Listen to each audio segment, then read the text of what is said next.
안녕하세요. 따뜻한 책방입니다. 오늘은 탈무드 이야기 들려드리려고 해요. 탈무드의 지혜를 들으시며 따뜻한 밤 보내시기 바래요. 그럼 바로 책 읽어드리겠습니다. 혀의 가치. 랍비가 제자에게 시장에 가서 가장 맛있는 것을 사오라고 시켰다. 그러자 제자가 혀를 사들고 돌아왔다. 며칠 후 랍비는 제자에게 이번에는 시장에서 가장 싼 것을 사오라고 시켰다. 그러자 제자는 또 혀를 사가지고 돌아왔다. 랍비가 물었다. 지난번에 가장 맛있는 것을 사오라고 했을 때도 혀를 사오더니 가장 비싼 것을 사오라는데도 혀를 사온 이유가 무엇인가? 혀는 잘 사용하면 그보다 달콤하고 좋은 것이 없지만 반대로 함부로 사용하면 그보다 값어치 없고 나쁜 것이 없기 때문입니다. 악한 사람들에 대한 태도. 랍비 몇 사람이 함께 길을 걷다가 악인의 무리와 마주쳤다. 그들은 인간의 피도 빨아먹을 정도로 교활하고 잔인한 사람들이었다. 그들을 보고 랍비 한 사람이 저런 자들은 전부 물에 빠져 죽어버리는 것이 낫겠다 라고 말하였다. 그러자 그중 가장 윗사람인 랍비가 이렇게 타일렀다. 그런 생각은 옳지 않네. 아무리 저자들이 죽는 게 더 낫다고 할지라도 그런 생각을 하면 안 되지. 악한 자들이 죽기를 바라는 것보다는 그들이 참여하기를 바라는 것이 옳은 일이야. 악인을 벌하는 일은 아무런 이득도 없는 일이다. 그들로 하여금 잘못을 뉘우치게 하여 자기 편으로 만드는 것만 못하다. 가정의 평화를 위해. 메이어는 설교를 잘하기로 널리 소문이 난 랍비였다. 그는 매주 금요일 밤마다 교회에서 설교를 하였다. 그때마다 수백 명의 사람들이 그의 설교를 듣기 위해 찾아왔다. 그들 가운데 그의 설교를 좋아하여 빠지지 않고 참석하는 여인이 있었다. 다른 유대 여인들이 금요일 밤이면 다음 날인 안식일에 먹을 음식들을 준비하느라 바쁜데 그녀는 메이어의 설교를 듣기 위해 교회로 찾아온 것이었다. 그날도 메이어의 긴 설교가 이어졌고 그녀는 흐뭇한 마음으로 설교를 듣고 집으로 돌아갔다. 그런데 화가 난 그녀의 남편이 문 앞에서 기다리고 있다가 그녀를 보자 큰 소리로 말하였다. 내일이 안식일인데 음식 장만할 생각도 하지 않고 도대체 어딜 그렇게 다니다 이제야 오는 거야? 교회에서 랍비님의 설교를 듣고 오는 길이에요. 그 말에 남편은 더욱더 화가 난 듯이 이렇게 말하였다. 그 랍비인가 뭔가 하는 자의 얼굴에 침을 뱉고 오기 전에는 집에 한 발자국도 들여놓지 못할 줄 알아. 남편에게 쫓겨난 그녀는 하는 수 없이 친구의 집에서 머무르게 되었다. 그리고 이 소문이 메이어의 귀에 들어가게 되었다. 그는 자신의 설교가 너무 길어서 한 가정의 평화를 깨트리는 결과를 초래하였다고 생각하고 몹시 후회하였다. 그래서 그는 그녀의 가정을 회복시키기 위해 여인을 불러 자신의 눈이 몹시 아프다고 호소하였다. 제 눈은 침으로 씻어야 쉽게 낫는다는데 부인께서 좀 해주실 수 있겠습니까? 그리하여 여인은 랍비의 눈에 침을 뱉게 되었다. 이를 본 제자들이 의아하여 메이어에게 물었다. 선생님처럼 높은 덕망을 쌓으신 분이 어찌하여 저 여인으로 하여금 얼굴에 침을 뱉도록 하시는 것입니까? 메이어가 웃으며 대답하였다. 한 가정의 평화를 지키기 위해서라면 그보다 더한 일도 감수하지 않으면 안 되지. 혀의 중요성. 어느 왕이 희귀한 병에 걸렸다. 지금까지 어떤 의사도 보지 못한 이상한 병이었다. 온갖 방법을 강구하던 의사가 이 병은 사자의 젖을 마셔야 낫는다고 말하였다. 그런데 사자의 젖을 구하는 게 문제였다. 그때 어느 지에 있는 사나이가 사자가 살고 있는 동굴 가까이 가서 새끼 사자를 한 마리씩 어미 사자에게 주었다. 열흘쯤 지났을 때 그는 어미 사자와 아주 친하게 되었다. 그래서 왕의 병을 고칠 사자의 젖을 한 병을 채울 수 있을 만큼 짜낼 수 있었다. 궁전으로 돌아오는 도중 그 사나이는 자기 몸의 각 부분이 서로 다투는 백일몽을 꾸었다. 즉, 발은 자기가 아니었다면 사자가 있는 동굴까지 도저히 가지 못했을 것이라고 주장했고, 눈은 자기가 아니면 앞을 볼 수 없어서 그곳까지 가지 못했을 것이라고 주장하였다. 심장은 자기가 아니면 대담하게 사자에게 접근하지 못했을 것이라고 주장하였다. 그러자 듣고 있던 혀가 큰 소리쳤다. 모두들 그래봐야 내가 아니면 너희들은 소용이 없어. 혀의 말에 신체의 각 부분은 발끈하면서 혀를 나무랐다. 뼈도 없고 보잘것없는 것이 까불고 있네. 그들이 윽박지르는 바람에 혀는 입을 다물고 말았다. 그러는 사이 사나이가 궁전에 다가왔을 때 혀가 불쑥 말하였다. 누가 가장 중요한지 내가 알려주지. 사나이가 왕 앞에 다가서자 이건 무슨 젖이냐? 하고 왕이 물었다. 사나이는 엉뚱하게도 대답을 하였다. 예, 이것은 개의 젖입니다. 조금 전까지 심하게 혀를 윽박지르던 신체와 각 부분은 비로소 혀의 힘이 얼마나 강한지를 깨닫고 모두 혀에게 사과하였다. 그러자 혀가 다시 말하였다. 아닙니다. 제가 말씀을 잘못 드렸습니다. 이것은 틀림없는 사자의 젖입니다. 가장 중요한 부분일수록 자제력을 상실하면 더 큰 잘못을 저지르기 마련이다. 진정한 가난이란 라삐가 있는 곳에 부유한 사람과 가난한 사람이 찾아왔다. 가난한 사람보다 먼저 도착한 부자는 먼저 상담을 받으러 라삐의 방에 들어갔다. 1시간 뒤 라삐와 상담을 받은 부유한 사람은 고개를 푹 숙인 채 터덜터덜 돌아갔다.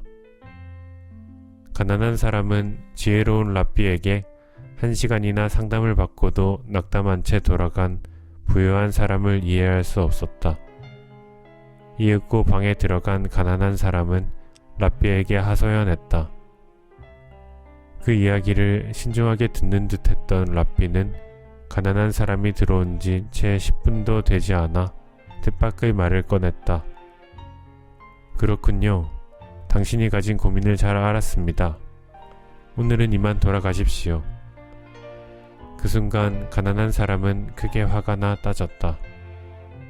앞에 들어간 부자는 1시간이나 상담해 주시더니 저는 돈이 없다고 이렇게 짧게 끝내시는 겁니까? 사람을 차별하시다니 정말 너무하시는군요.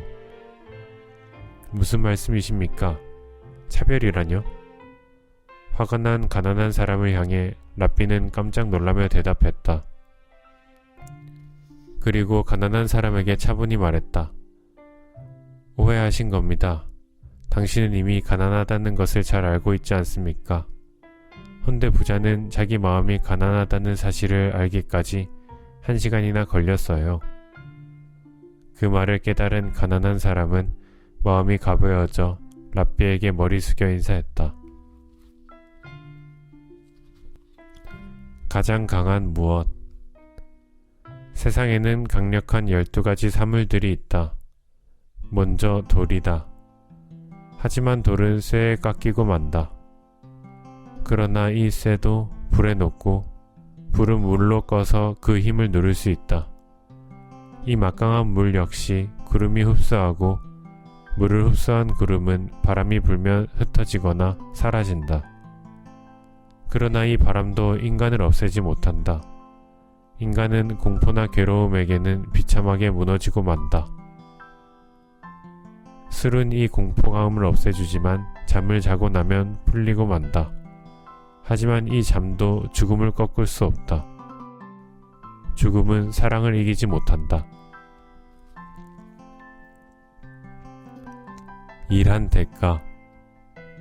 왕에게 포도밭이 있었다. 그곳에는 많은 일꾼들이 일하고 있었는데 그중 한 사람은 탁월한 능력을 가진 뛰어난 일꾼이었다. 어느 날 왕이 포도밭에 와서 그 뛰어난 일꾼을 데리고 포도밭을 두루 산책하였다. 하루의 일과가 끝나고 일꾼들은 자신들이 일한 대가를 받게 되었다. 그들은 모두 약속된 금액의 대가를 똑같이 받았다. 그런데 그 뛰어난 일꾼이 자신들과 같은 금액을 받자 다른 일꾼들이 화가 나서 항의하기 시작하였다. 저 친구가 오늘 일한 시간은 겨우 2시간밖에 되지 않습니다. 그리고 나머지 시간은 왕과 함께 산책을 하기만 했습니다. 그런데도 우리와 똑같은 금액을 받는다는 것은 옳지 않습니다. 이 말을 들은 왕이 조용히 이렇게 말하였다. 이 사람은 오늘 너희가 하루 종일 일한 것보다 더 많은 양의 일을 단 2시간 동안에 해치웠다. 그것을 정말로 모른단 말이냐? 28살을 일기로 사망한 랍비가 있다고 하자. 그가 다른 사람이 100년 동안 살면서 한 일보다 더 큰 일을 했을 수도 있다.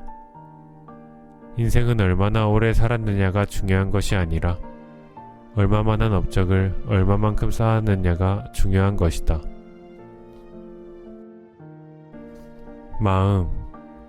인간의 모든 것은 마음에 의해 좌우된다. 마음은 보고 듣고 걷고 서고 딱딱해지고 부드러워지고 기뻐하고 슬퍼하고 두려워하고 거만해지고 이해하고 사랑하고 미워하고 부러워하고 질투하고 생각하고 반성하는 등의 모든 것을 결정한다. 그러므로 가장 강인한 인간은 자신의 마음을 잘 조절할 수 있는 사람이다. 진정으로 두려워하는 것. 한 랍비가 로마에 도착했을 때 거리에는 다음과 같은 포고문이 붙어 있었다. 왕비께서 귀하게 여기시는 값비싼 장신구를 잃어버리셨다. 30일 이내에 그것을 찾아오는 자에게는 큰 상을 내리겠다. 그러나 30일 이후에 그것을 가지고 있는 자는 발견 즉시 사형에 처할 것이다. 그런데 랍비가 우연히 그 장신구를 습득하게 되었다. 그는 그것을 가지고 있다가 30일째 되는 날 왕궁으로 가서 왕비 앞에 내놓았다. 그러자 왕비가 이렇게 물었다. 나는 30일 전에 거리에 포고문을 붙였는데 당신은 그것을 보지 못했소? 랍비는 보았다고 대답하였다. 그러자 의아해진 왕비가 다시 물었다. 그렇다면 30일 이후에 이것을 가지고 오면 어떤 벌을 받게 되는지 알고 있소? 랍비는 역시 알고 있다고 말하였다. 왕비가 또 물었다. 그렇다면 왜 30일이 지나도록 그것을 가지고 있었던 것이오? 만일 당신이 하루만 일찍 가져왔어도 큰 상을 받았을 텐데 말이오. 목숨이 아깝지 않은 것이오? 랍비가 대답하였다. 만일 제가 30일 이내에 이것을 돌려드렸다면 사람들은 제가 왕비님을 두려워한다고 생각할 것입니다. 그래서 오늘까지 기다렸다가 가져온 것입니다. 사람들에게 제가 두려워하는 것은 왕비님이 아니라 오직 신분이라는 사실을 알려주고 싶었을 따름입니다. 이 말을 들은 왕비는 경건한 태도로 말하였다. 이처럼 훌륭하게 신을 섬기는 당신에게 깊은 경의를 표합니다. 약자와 강자. 이 세상에 강자라고 여겨지는 것들이 약자라고 여겨지는 것들을 두려워하는 것이 4가지가 있다. 사자는 모기를 두려워하고 코끼리는 거머리를 두려워하며 정갈은 파리를 두려워하고 매는 거미를 두려워한다. 제 아무리 크고 힘센 자라 할지라도 모든 약자에게 두려운 존재는 아니다. 또 아무리 약한 자라도 조건만 성립되면 강자를 굴복시킬 수 있다. 남자의 7단계 인생. 탈무드는 남자의 인생을 7단계로 나눈다. 첫 번째, 1살 때는 왕이다. 모든 사람이 그의 주위에 모여 마치 왕을 받들듯이 달래주기도 하며 기문을 맞춰준다. 두 번째, 2살 때는 돼지이다. 진흙탕 속을 기어다닌다.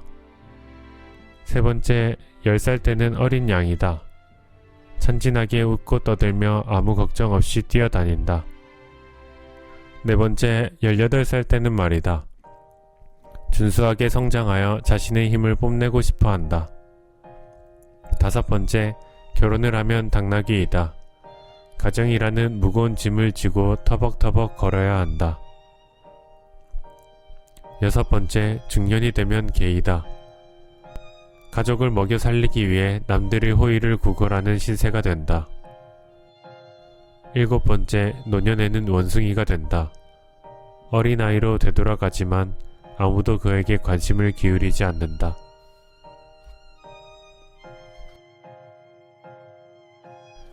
태어날 때와 죽을 때. 사람은 태어날 때 주먹을 꽉 쥐고 나온다. 그러나 죽을 때는 주먹을 펴고 죽는다. 그 까닭이 무엇일까? 태어날 때는 세상의 온갖 것들을 움켜쥐려고 하기 때문이요. 죽을 때는 세상의 모든 것들을 놓고 가야 하기 때문이다. 참된 인생의 비결. 한 상인이 거리를 돌아다니면서 큰 소리로 외치고 있었다. 인생을 행복하게 하는 비결을 팝니다. 인생을 행복하게 해준다는 말에 혹한 사람들이 순식간에 그에게로 몰려들었다. 그들 중에는 랍비도 몇 사람 섞여 있었다. 제발 그 인생의 비결을 나에게 파시오. 사람들이 다투어 이렇게 졸라대자 그 상인이 말하였다. 사실 사고 팔 것은 없소. 참된 인생을 사는 비결이란 자신의 혀를 조심해서 쓰는 것뿐이요.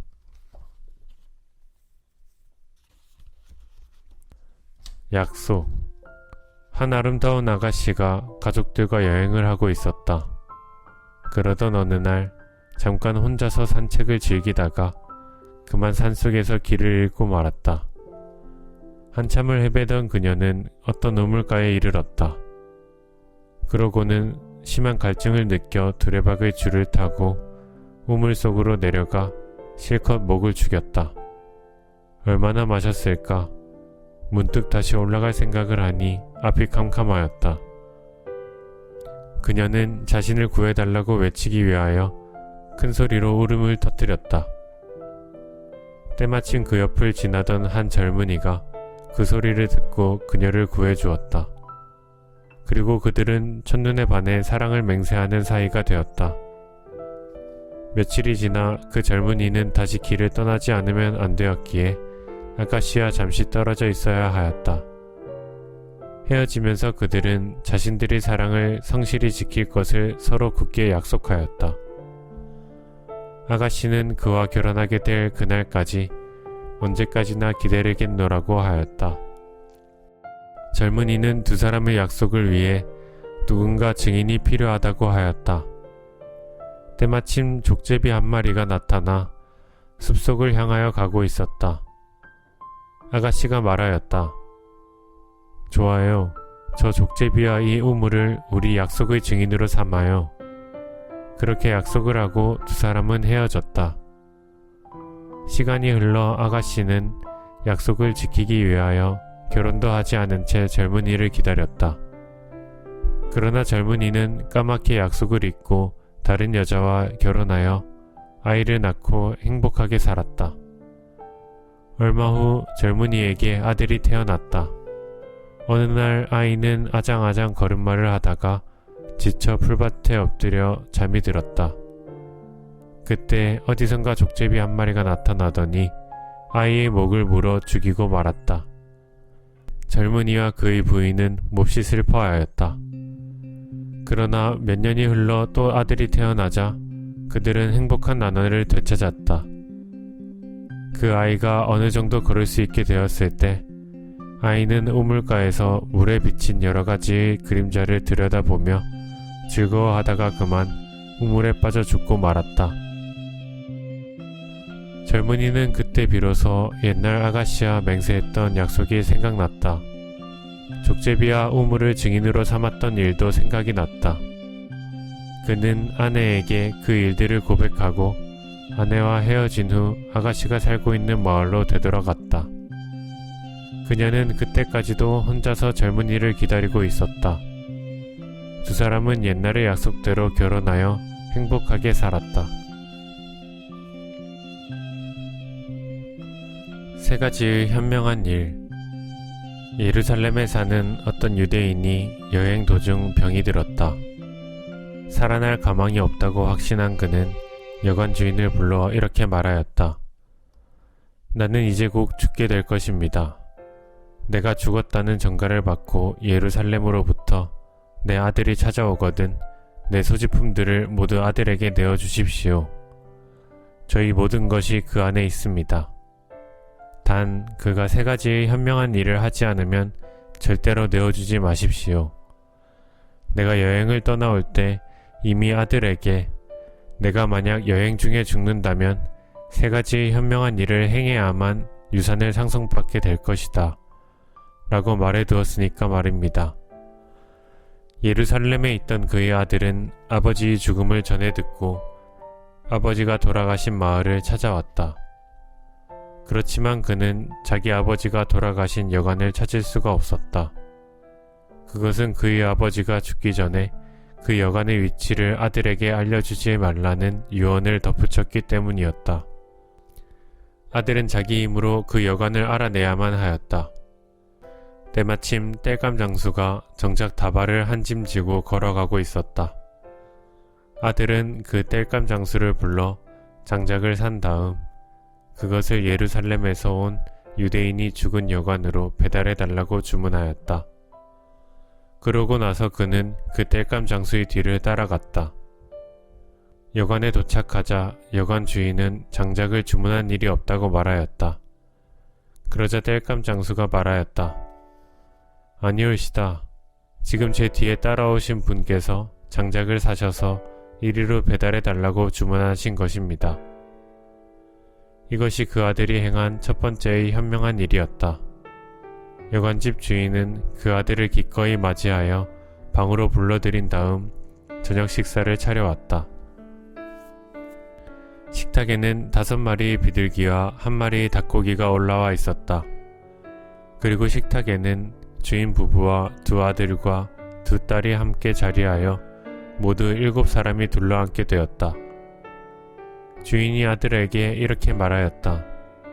자, 그럼 이제부터 여기 앉아있는 모두에게 음식을 나누어 주시기 바랍니다. 그러자 아들이 손을 내저으며 말하였다. 아, 아닙니다. 이건 주인장께서 나누어 주시는 편이 옳을 것 같습니다. 아닙니다. 당신은 우리 집에 온 손님이니 당신이 나누어 주시는 것이 이치에 맞습니다. 할 수 없이 아들은 음식을 나누어 주게 되었다. 그는 우선 비둘기 1마리를 주인의 2 아들에게 나누어 준 다음 또 1마리를 2 딸에게 나누어 주었다. 그리고 남은 3마리 중 1마리를 주인 부부에게 나누어 준 다음 자기 몫으로 나머지 2마리를 몽땅 차지하였다. 이것이 그가 행한 2번째의 현명한 일이었다. 집주인은 몹시 못마땅하게 여기고 있는 눈치였으나 아무 말도 하지 않고 있었다. 아들은 다시 닭 1마리를 나누어 주기 시작하였다. 우선 닭의 머리를 떼어 주인 부부에게 준 다음 2 다리를 떼어 2 아들에게 주었고 2 날개를 떼어 2 딸에게 주었다. 그러고 나서 나머지 몽통을 자기 몫으로 차지하였다. 이것이 바로 그 아들이 행한 마지막 3번째의 현명한 일이었다. 이를 보고 있던 주인은 더 이상 참을 수 없다는 듯 벌컥 화를 내며 소리쳤다. 이것 보시오 손님. 예루살렘에서는 그런 식으로 하든가 보지요. 당신이 비둘기 요리를 내어줄 때에는 아무 말도 안 했지만 닭 요리까지 그런 식으로 나누다니 더 이상 참고 있을 수 없소. 도대체 그렇게 하는 이유가 뭐요? 그러자 아들이 차분히 설명하였다. 저는 처음부터 이 음식 나누는 일을 맡고 싶지 않았습니다. 그렇지만 주인 어르신께서 간곡하게 말씀하시기에 거절하는 것도 예의가 아닌 듯 싶어 최선을 다했습니다. 그러면 이렇게 나눈 이유를 설명해 드리겠습니다. 주인 어른과 부인과 비둘기 한 마리를 합하면 셋이요. 두 아드님과 비둘기 한 마리를 합하면 또한 셋이요. 두 따님과 비둘기 한 마리를 합하면 역시 셋입니다. 그리고 저와 비둘기 두 마리를 합하면 그 또한 셋 아닙니까? 그러니 이보다 더 공평하게 나누는 방법이 세상에 또 어디 있겠습니까? 또 닭 요리도 마찬가지입니다. 주인 네 분께선 이 집안의 어른이시므로 닭의 머리를 드린 것이고 두 아드님은 이 집안의 기둥이므로 닭의 두 다리를 드린 것이고 두 따님은 이제 머지않아 날개가 돋아 시집으로 날아가 버릴 것이므로 닭의 날개를 드린 것입니다. 그리고 저는 이곳에 올 때 배를 타고 왔으며 돌아갈 때도 배를 타고 돌아가야 하므로 배와 같은 모양을 한 몸통을 가진 것입니다. 이제 아버님께서 맡기셨던 유산을 제게 돌려주시면 고맙겠습니다. 이에 주인은 감탄하며 유산을 내어주었다. 소경과 절음발이. 임금은 오차라고 불리는 맛있는 과일이 열리는 나무를 가지고 있었다. 그는 두 사람으로 하여금 그 나무를 지키도록 하였다. 그들 중 하나는 소경이었고 하나는 절음발이었다. 임금은 그 둘이라면 절대로 그 과일을 따먹지 못할 것이라고 생각하고 그들에게 나무를 지키도록 한 것이었다. 그런 두 사람이 변심하여 함께 오차를 따먹기로 하였다. 그들은 의논 끝에 소경이 절음발이를 등에 태운 다음 절음발이가 열매를 보고 따서 그 진귀한 과일을 맛볼 수 있었다. 나중에서야 과일이 없어진 것을 안 임금은 몹시 화가 나서 두 사람을 대질하여 신문하였다. 그러자 소경은 앞을 볼 수 없으므로 따먹을 수 없었다고 말하고 절음발이는 너무 높은 곳에 과일이 달려있어 따먹을 재간이 없었노라고 각각 발뺌하였다. 임금은 두 사람을 전적으로 믿지는 않았지만 어쩔 수 없이 그들의 말을 믿을 수밖에 없었다. 어떤 경우를 막론하고 둘의 힘은 하나의 힘보다 위대한 것이다. 사람에게 있어서도 마찬가지이다. 육체만 가지고는 아무 일도 할 수 없다. 육체와 정신을 합해야 좋은 일이건 나쁜 일이건 가능한 것이다. 배우고자 하는 자세. 나이가 들면 더 이상 배우는 일이 힘들다고 말하는 것은 유대인에게 통하지 않는다. 인간은 아무리 나이를 먹어도 배워야만 한다. 배우는 것만이 젊음을 되찾는 일이다. 청춘은 나이만을 가지고 따지는 것이 아니다. 그것은 태도와 마음 자세를 가리키는 말이다. 이는 근대의학에서도 증명되었지만 2000년 전에 기록된 유대인들의 문서에도 그렇게 쓰여 있다. 유대인은 삶이 끝나는 날까지 배운다. 그들은 배움을 거룩한 의무라고 여기는 인간은 천국에 갈 때까지 배움을 멈추지 말아야 한다고 생각한다. 아무리 훌륭한 교사일지라도 끊임없이 배우지 않으면 안 된다. 배움에는 끝이 없다. 거창한 지식을 갖고 있는 사람보다 배우고 있는 사람이 존귀하다. 지혜를 소중히. 인간에게 가장 중요한 것은 지혜라고 유대인들은 여기고 있다. 이러한 사고는 그들의 종교적 전통에서 비롯된 것이지만 오랜 세월 동안 박해를 받으면서 더욱 굳건해졌다. 박해를 받는 동안 많은 사람들이 집과 재산을 빼앗겼다. 그래서 유대의 어머니들은 아이들에게 다음과 같은 질문을 한다. 집이 불타고 재산을 빼앗긴다면 너는 무엇을 가지고 도망가겠느냐? 이 질문에 대개의 아이들은 돈이나 보석 등의 귀중품이라고 대답한다. 아니란다. 힌트를 줄게. 돈이나 보석보다 더 중요한 것인데 그것은 모양도 빛도 냄새도 없는 것이란다. 이렇게 말하고는 다시 한번 같은 질문을 한다. 그래도 아이들이 대답을 못하면 가장 중요한 것은 바로 지혜라고 가르쳐준다. 지혜는 그 누구도 빼앗을 수 없으며 자신이 죽지 않는 한 항상 지니고 도망칠 수가 있기 때문이다. 시간은 생명과 같은 것. 미국 금원 가운데 시간은 돈이다 라는 말이 있다. 그러나 이 말은 잘못된 것이다. 왜냐하면 이 말은 자칫 오해를 불러일으킬 소지가 있기 때문이다. 만일 시간이 돈이라면 이 말은 우선 자기에게 주어진 시간을 어떻게 쓰면 좋을지 모르는 사람이나 혹은 돈을 어떻게 써야 할지 모르는 사람들에게 해당되는 말이다. 다시 말해서 시간이나 돈에 대해서 알지 못하는 사람들에게 하는 말이다. 시간은 돈보다 훨씬 귀중한 것이다. 이 두 가지는 서로 비슷하지도 않고 전혀 공통점을 가지고 있지도 않다.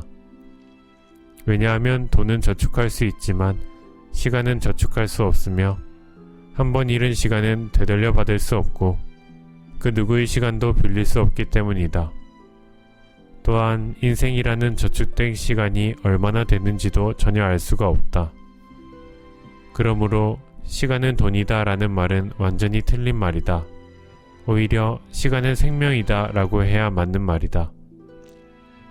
탈무드에서는 인간을 판단하는 4가지 척도에 대해 기술하고 있다. 돈, 술, 성, 시간에 대한 태도가 그것이다. 이 4가지에는 공통점이 있는데 그것은 바로 매력적인 것이지만 그 도를 지나쳐서는 안 된다는 것이다. 앞의 3가지는 노력하면 지킬 수 있지만 시간에 대해서는 그다지 신경을 쓰지 않는다. 무심코 쓸데없는 일에 시간을 흘려보내기가 쉽기 때문이다. 꿈. 어떤 사람이 이웃집 여인을 짝사랑하여 결혼하기를 바랐다.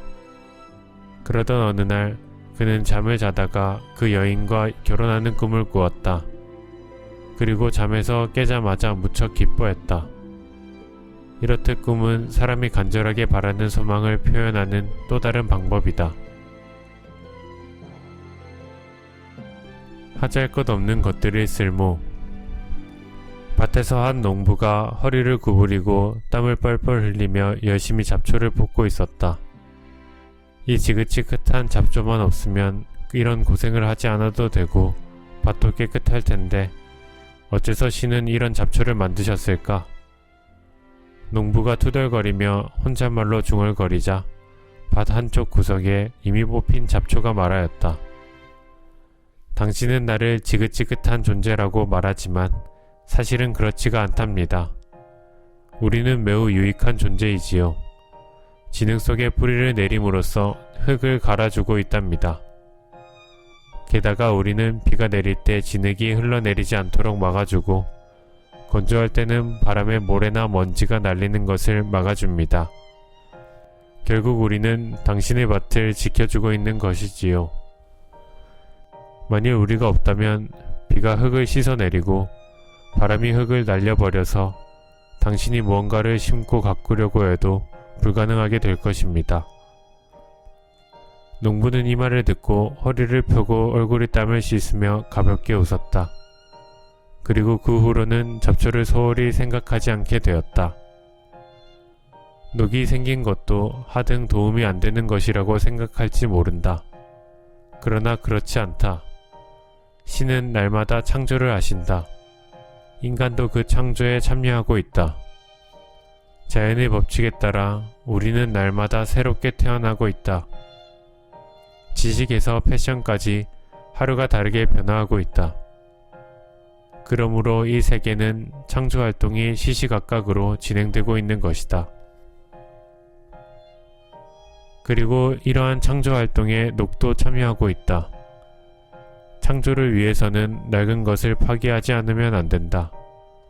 새로운 탄생을 위해서는 언제나 낡은 것의 파괴가 전제되어야 한다. 쇠의 녹은 오래된 것을 제거하고 새로운 것이 탄생된다는 것을 의미한다. 만약 낡은 것이 파괴되어 없어지는 일이 없다면 세계는 낡은 것들로 가득 차게 될 것이다. 인간에게 나타나는 녹과 똑같은 현상은 예컨대 기억이 희미해지는 경우이다. 오래전에 있었던 일들을 대개 잊어버리기 때문에 과거의 모든 기억을 간직하고 있지는 않다. 그래서 끊임없이 새로운 상황에 접할 수 있는 것이다. 사람은 나이가 들면 쇠퇴한다고 하지만 신은 나이 든 사람에게 안락을 주기 위해 기억력을 약화시키고 부드러운 것만을 받아들이도록 하였을 것이다.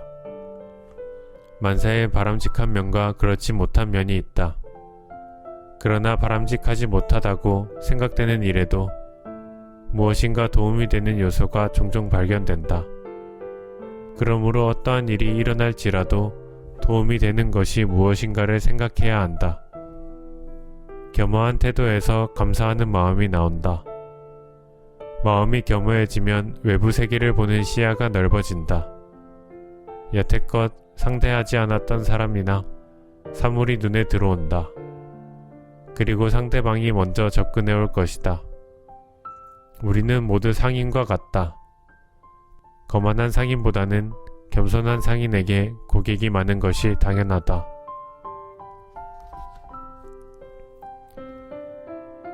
유머는 강력한 무기. 유머를 중시해야 한다. 웃음이나 유머는 인간이 가지고 있는 힘 가운데서 가장 강한 것이라고 해도 과언이 아니다. 웃음은 백약 중의 왕이라고 일컬어진다. 활기찬 웃음은 괴로울 때 마음을 위로해준다. 그러나 웃음 속에 내재되어 있는 힘은 이와 같은 것을 훨씬 능가한다. 유머를 적절하게 다루면 인간에게 주어진 엄청난 무기가 될 수도 있다. 유머는 틀에 박힌 규칙에서 벗어나기 때문에 우습다. 규칙에서 벗어난다고 하는 것은 여유가 있다는 것을 나타내기 때문에 힘이 있다. 여유가 있다는 것이야말로 유머를 즐길 수 있는 가능성을 의미한다. 처칠은 유머가 풍부하였다. 그리하여 위기를 타개해 나가는 위대한 재상으로서 영국을 승리로 이끌 수 있었다. 유머는 그 자리를 유쾌하게 만든다. 우습기 때문에 유쾌하게 하는 것이 아니라 여유가 있다는 생각 때문에 사람들로 하여금 유쾌함을 갖게 해주는 것이다. 이를 잘 활용하는 사람만이 어떠한 상황에 처하더라도 여유를 갖게 된다. 고도의 유머는 지성을 갖춘 사람만이 할 수 있고 듣는 상대방도 지성이 갖추어져 있지 않으면 그 유머의 진정한 뜻을 이해하지 못한다. 유머는 계속 반복해서는 의미가 없다. 반복적인 유머는 사람들에게 호소력을 주지 못한다. 듣는 사람을 기습하는 듯한 신선함이 필요하다. 유머러스한 사람은 자기 자신에 대해서도 웃음을 지니는 여유가 있다. 매우 급박한 궁지에 몰릴 때 보통 사람은 유머러스한 행동을 취하는 것이 거의 불가능하다. 그러나 유머는 그 어떤 위기에 처해 있어도 잠깐 동안일지라도 그 자리에서 한 걸음 뒤로 물러서서 사건을 객관적으로 바라보며 웃을 수 있게 해주며 넓은 도량과 강인함을 지니도록 해준다.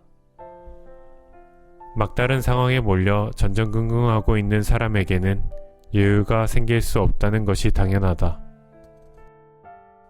불그의 정신이 유머를 낳는다. 유머는 냉정을 잃지 않게 하는 약이다. 상황이 좋지 않을 때 곧바로 머리로 피가 솟구치는 사람은 유머도 웃음도 가질 수 없다.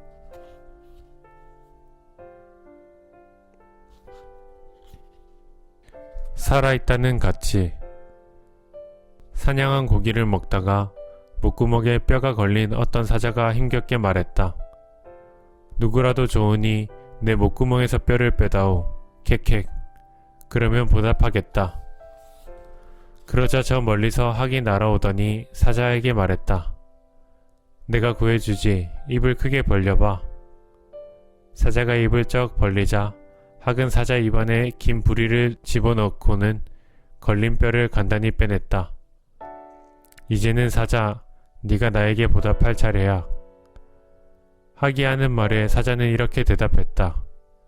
나는 내 입안에 머리를 넣은 널 살려주었다. 이게 바로 내가 주는 선물이다. 이렇게 몹시 위험한 상태에서도 살아 돌아간 너에게는 이 일이 평생 자랑거리일 테니까. 향수 가게에 들어가면 향수를 사지 않고 나와도 향수 냄새가 풍긴다. 가죽 상점에 들어가면 가죽을 사지 않고 나와도 가죽 냄새가 난다. 칼을 갖고 있는 자는 책을 가질 수 없다. 책을 갖고 서 있는 사람은 칼을 갖고 설 수 없다. 자기를 아는 것이 최대의 지혜이다. 의사의 충고만 들으면 의사에게 돈을 지불할 필요가 없다. 비싼 진주가 없어지면 그것을 찾기 위해 아무런 값어치도 없는 촛불이 사용된다. 가난한 집안의 아들은 축복받으리라. 인류에게 지혜를 가져다 주는 것은 그들이다. 기억이 나게 해주는 가장 좋은 약은 감탄하는 것이다. 학교가 없는 도시에는 사람이 살지 못한다. 고양이로부터 겸허함을 배울 수 있고 개미로부터 정직함을 배울 수 있으며 비둘기로부터 정절을 배울 수 있고 수탉으로부터 재산의 권리를 배울 수 있다. 지식이 얕으면 곧 잃게 된다. 아이들을 가르친다는 것은 어떠한 것인가?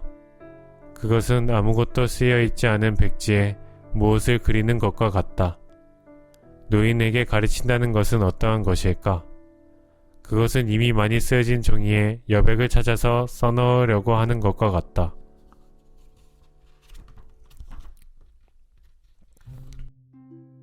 처세.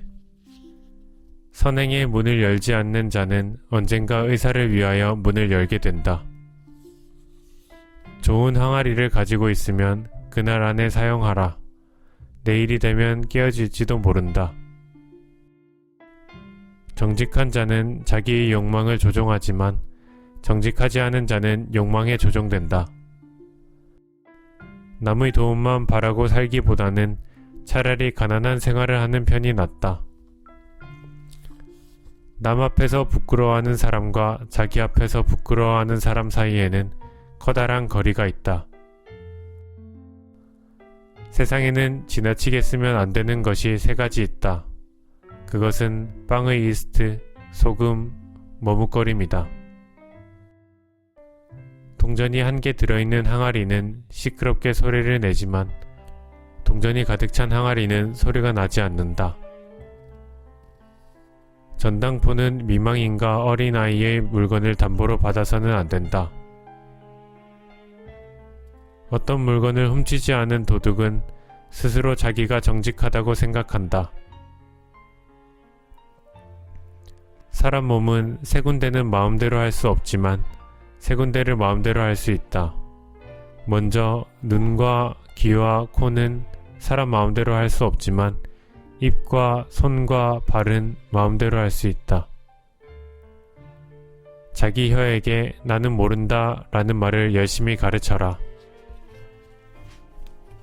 장미꽃은 가시 사이에서 아름답게 자란다. 처방을 써줄 때 공짜라고 말하는 의사의 말은 듣지 마라. 겉을 보지 말고 그 속에 무엇이 들어있는지부터 살펴봐라. 나무는 열매로 평가받고 사람은 지금까지 해온 일로 평가받는다.